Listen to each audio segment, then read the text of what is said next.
Paz de Deus, meus irmãos, minhas irmãs, que a graça de nosso Senhor Jesus esteja em nossas vidas, que as nossas vidas estejam na graça de nosso Senhor. Amém. Meus irmãos, minhas irmãs, eu creio que muitos aqui já ouviram falar e já ouviram muitas pessoas dizerem que a obra é de Deus e que ninguém tem que fazer nada, né, irmãos? Muitos falam isso. Não se mete nisso, a obra é de Deus, Deus tem que fazer. A obra é de Deus, ela é perfeita, e o que estiver errado ele vai consertar. O grande problema aí, irmãos, é que cada um tem na mente, no coração, algo que ele chama de obra de Deus. E resta para nós tentar entender o que verdadeiramente é a obra de Deus. E tem muita gente que olha para a obra do homem e chama de obra de Deus. A obra de Deus, irmãos, foi a criação do mundo e de tudo o que há nele. E Deus, na sua obra, muitas vezes parece que ele está modelando algo que é muito perfeito, né? Quando não presta, ele descarta, né? Porque quantas vezes o Senhor já descartou o que não presta? Na época de Noé foi algo assim dramático, né? Mas o importante é nós entendermos o que é a obra de Deus. E que conceito é esse de a obra de Deus, não bota a tua mão, não mexe?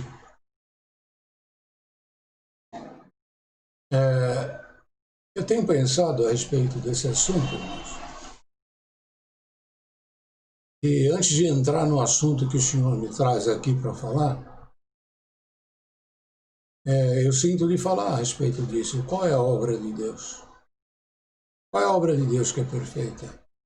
Só voltando atrás o tempo, irmãos, quando Jesus Cristo esteve aqui entre nós, existia uma igreja que era chamada obra de Deus. E eu creio que quem já leu a Bíblia, quem conhece, não tem dúvida de que Deus criou todo o sacerdócio, criou o templo, criou a forma de culto, tudo. Essa era a obra de Deus, né?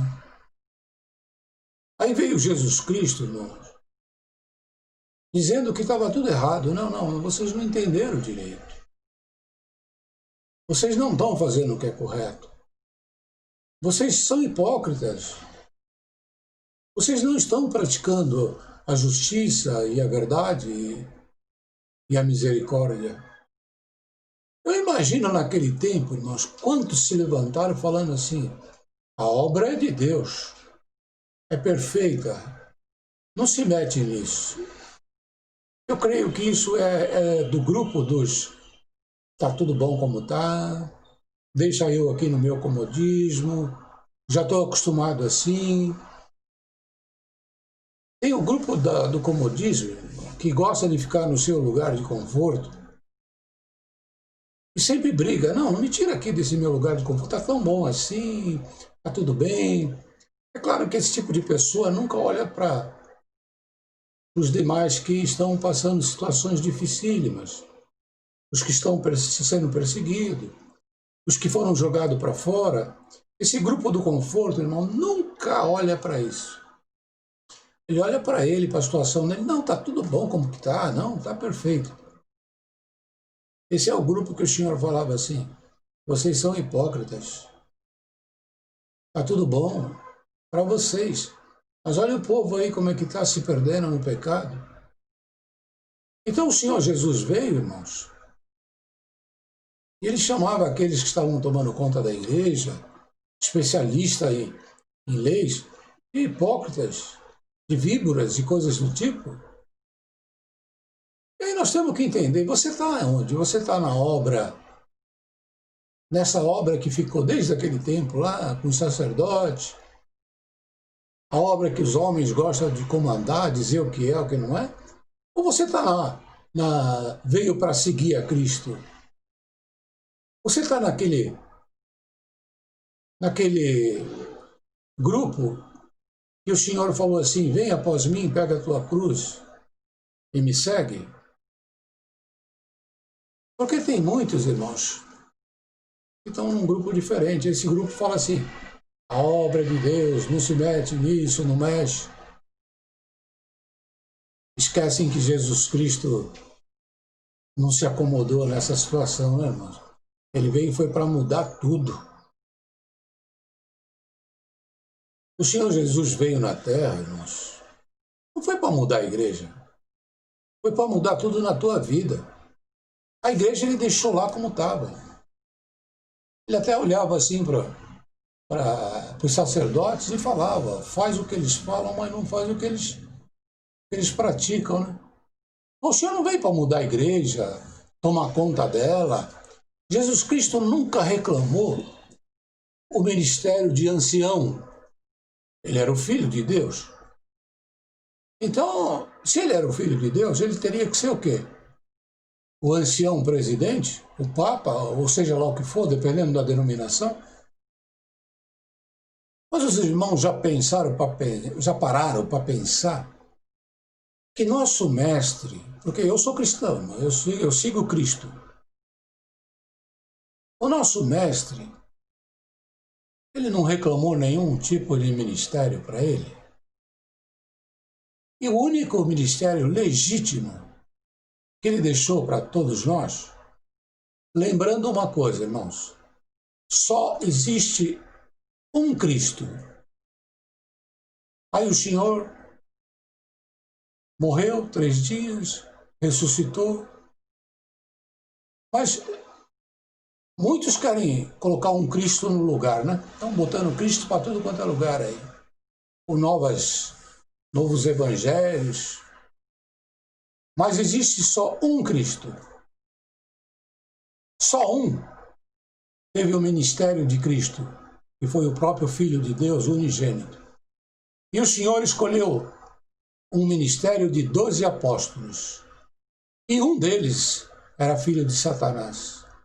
Mas o Senhor não mandou escolher mais nenhum outro apóstolo e criar nenhum ministério. Os apóstolos eram homens, erravam, ficavam confusos, se faziam uma coisa ou outra, se reuniam e vamos ver o que é melhor, e acharam por bem eleger mais um apóstolo, criar o cargo de diácono. Isso tudo é coisa de homem. Mas o ministério legítimo, o Senhor deu a todos os discípulos e falou assim, ide. O único ministério legítimo, irmãos, que é dado por Deus é esse, é o ide, é o do evangelista. Ide e pregai o evangelho a toda criatura.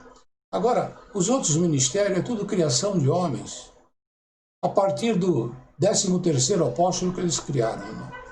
Tudo é coisa de homem. Quem adora ministério não vai gostar do que eu estou falando, né, irmãos? Um dia desses eu estava ouvindo aí uma pregação muito bem elaborada, com mensagens assim, verdadeiras dentro dos conceitos da Bíblia, né?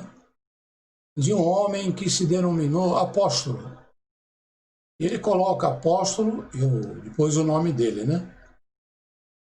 E depois eu vi que tinha outro vídeo dele que ele era bispo fulano de tal. E num outro vídeo, que eu estava avaliando esse homem, né? Porque é interessante que há 6 anos atrás, esse homem ele pregou prevendo a pandemia que aconteceu agora.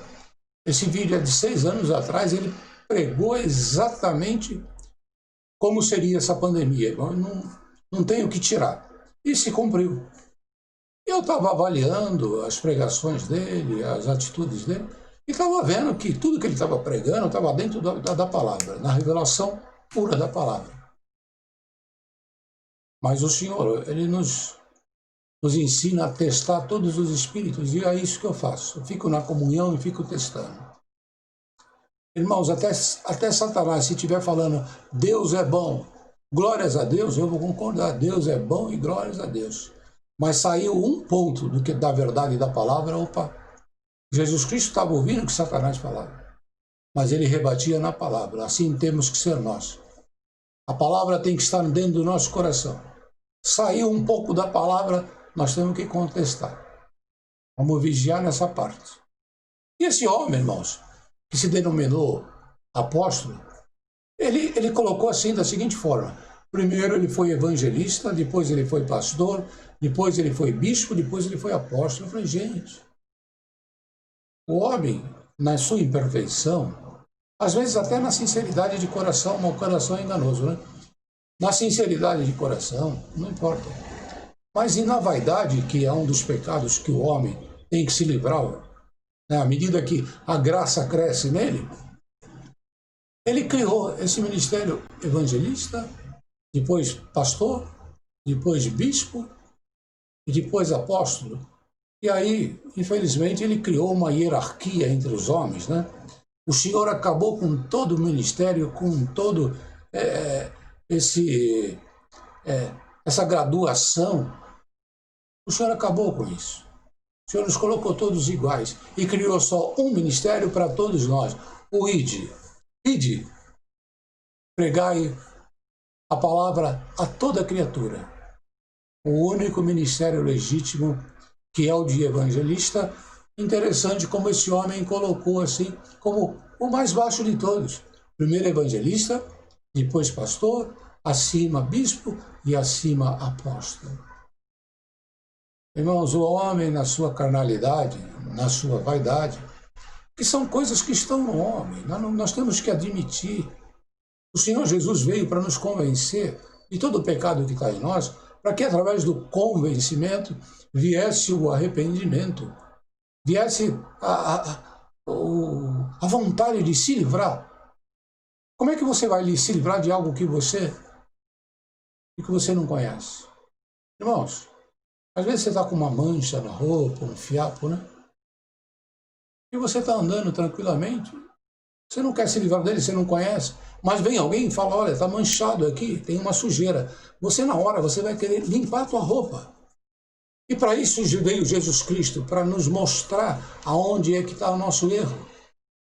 E nos dá a condição de nos acertar, porque ele também mostra qual é o caminho da verdade. Glória ao nome santo do Senhor. Mas o homem, na sua carnalidade, vai criando essas distinções, né, irmão, de ministério. Bem-aventurado aquele que assumiu o seu ministério espiritual verdadeiro, que é o ID. ID e pregai o evangelho a toda criatura. Glória ao nome santo do Senhor. Mas, irmãos, o Senhor não veio para mudar a igreja, então tira do teu coração que o Senhor vai mudar a igreja. O Senhor não vai mudar a igreja não, irmãos. Vai continuar tudo como está. O homem muda alguma coisa quando ele tem medo de perder o público. Se agora, nesse momento, as pessoas se revoltassem e fizessem menção assim de sair da igreja, o homem rapidinho ia pregar amor, misericórdia e um monte de coisa para poder... Mas quando tem muito, é que nem o ministério da música, o ministério não, o cargo da música. Quando não tem músico, irmão, um músicozinho assim, um músico medíocre, é rei. Mas quando tem muito músico, esse músico vai ser desprezado. Assim é o homem, irmãos. Quando tem muita gente, ele pega e começa a dispensar vários. Aqui você não precisa disso, dispensa. Mas quando não tem ninguém, né, irmãos? Aí chama. Mas isso é da hipocrisia do homem, né, irmãos? Cristo não trabalha dessa forma. Cristo ama a todos nós incondicionalmente e quer todos nós unidos, um amando ao outro.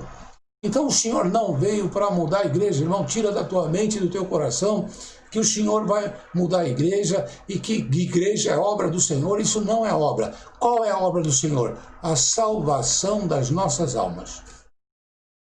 Vamos colocar isso na nossa mente para não achar que está tudo errado. Não, na igreja sempre vai estar tudo errado. Em todas as igrejas.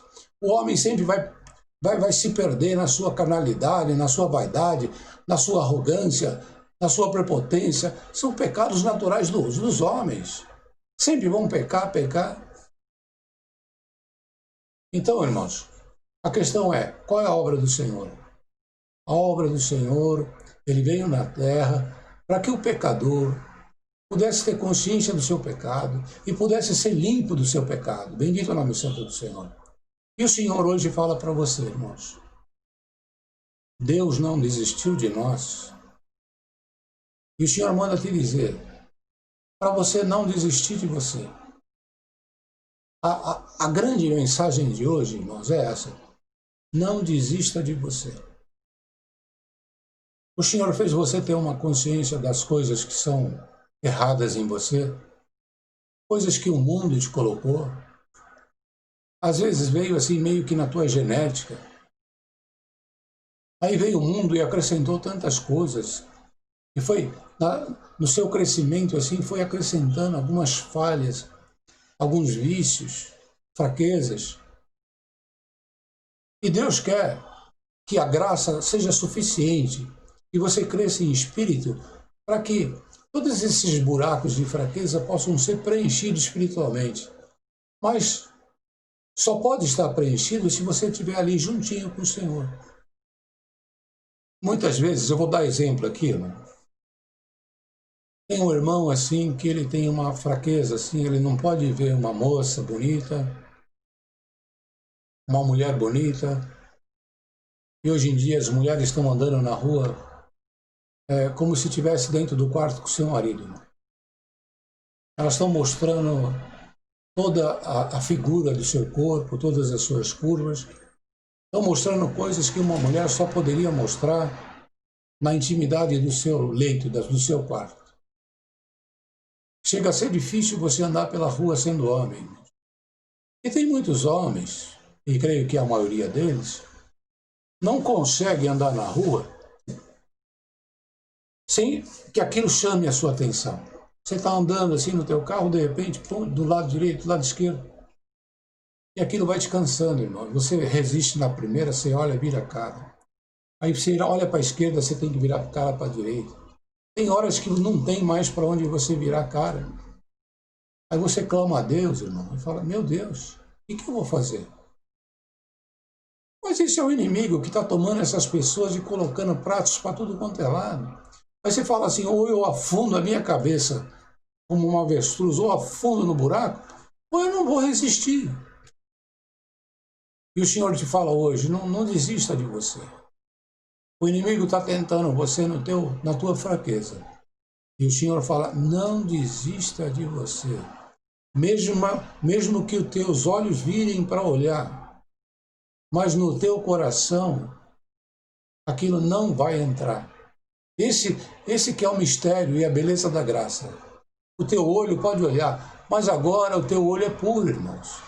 Você pode ver uma mulher na maior indecência, mas à medida que a graça vai entrando dentro do teu coração, você olha, mas dentro do teu coração o pecado não consegue mais entrar. Bendito é o nome santo do Senhor. É assim que o Senhor quer te remir, irmãos. Irmã, às vezes o teu marido olhava com malícia. Hoje, a cabeça pode até virar, mas se ele está sendo remido por Senhor, por nosso Senhor Jesus Cristo, a cabeça dele pode até virar, mas dentro do coração dele já não entra mais a malícia, já não entra mais a maldade, já não entra mais o pecado. Nós temos que crer, irmão. E o Senhor fala assim, não desista de você. Não diga assim, Senhor, eu sou fraco mesmo, eu vou olhar e não tem jeito. Opera em mim, tira isso de mim. Não, irmãos, o Senhor não vai tirar teus olhos. Tem uma parte que o Senhor fala, se de último teu olho está te escandalizando, arranca ele, mas não perca o reino do céu. Mas na verdade, o que o Senhor está arrancando de você é o pecado. Mesmo que teu olho olhe, que teu olho veja, mas que no teu coração não entre. Tem uma frase famosa, ela não pertence à Bíblia, mas ela foi tirada da essência da Bíblia, que diz assim, Nós não podemos impedir que os pássaros voem sobre a nossa cabeça. Mas se ele quiser pousar na tua cabeça e aos poucos ir construindo um ninho, isso nós podemos impedir, podemos abanar. Então nós não podemos impedir que o pecado esteja à nossa volta. Nós não podemos impedir que nosso olho se vire para olhar. Mas nós podemos impedir que o inimigo venha fazer um ninho de pecado dentro de nós, que a malícia, que o desejo, que o adultério, porque se nós olharmos e desejarmos e começarmos na nossa cabeça a desejar, a querer estar com aquela mulher, então o inimigo conseguiu criar um ninho de pecado dentro do teu coração. E é isso que pode te matar. Então, irmãos, não desista de você. A fraqueza está aí e o inimigo tenta esbofetear você, como Paulo falava, né? Eu clamo a Deus para que Ele me livre dessa fraqueza e o inimigo usa para me esbofetear. E o Senhor responde, a minha graça vos basta. Hoje o Senhor diz, a minha graça vos basta. E é verdade, irmãos. Não desista de você. Irmã tem uma fraqueza. Mas o Senhor fala assim, não desista de você porque eu não desisti de você. O Senhor vai contigo até o final, irmãos. A sua fraqueza. Às vezes a irmã assim, volta e meia escapa um palavrão assim. Foi o mundo que te colocou isso, irmã. Foi a tua criação. Foi os costumes. Às vezes escapa. Mas não se faz menos na presença do Senhor, não. Escapou, mas aquilo não está no teu coração. Você se arrepende logo. Então a mensagem que o Senhor dá, irmãos, é não desista de lutar. Não se entregue ao inimigo. Vai vir uma luta na sua fraqueza sempre, seja ela qual for. Não importa, cada um tem uma fraqueza. Sempre o inimigo vai tentar te pegar nela. O irmão às vezes é assim, muito iracundo, né? Se estressa por qualquer coisa. O inimigo sempre vai arrumar alguém para te estressar, sempre para testar a tua paciência. Você sempre vai começar a querer brigar, mas aí você vem aquela consciência, opa, o Senhor já me mostrou que essa é a minha fraqueza. O inimigo não vai criar um ninho de raiva, de ira aqui dentro de mim, não. Eu vou afastar esses pássaros que estão voando sobre a minha cabeça. Irmãos, essa é a obra de Deus. É a obra que Ele está interessado. Em salvação das nossas almas. Na purificação das nossas vestes. O Senhor quer que a obra que Ele está fazendo em nós, essa seja perfeita. Quanto ao resto, irmão, deixa para lá. Não importa o que está acontecendo nessas obras que o homem criou e diz que é obra de Deus. Não é obra de Deus, irmãos. A obra de templos e igreja que o Senhor criou lá atrás, no tempo de Moisés, na dureza daqueles corações de homens brutos, quase animalescos, o Senhor pegou e já acabou com a vinda de Jesus Cristo. E o único ministério legítimo é o ministério do ID, que todos nós temos, irmãos. Então vamos parar, irmão, de ver as coisas erradas. Vamos parar de perder tempo, energia com a obra errada. Vamos parar de nos entristecer acreditando que a obra de Deus está sendo abalada. Irmãos, a obra de Deus nunca vai ser abalada. E a obra de Deus é de salvação das nossas almas. Irmãos, vamos tentar meditar a respeito dessa palavra. Vamos tentar meditar e entender o que é verdadeiramente a obra de Deus aqui na terra e qual o ministério que nós temos que honrar. Só um, irmãos, o ministério de Jesus Cristo e o qual Ele passou para nós, o ID. Fiquem todos com essa mensagem e que o nome de nosso Deus seja sempre glorificado nas nossas vidas. Amém.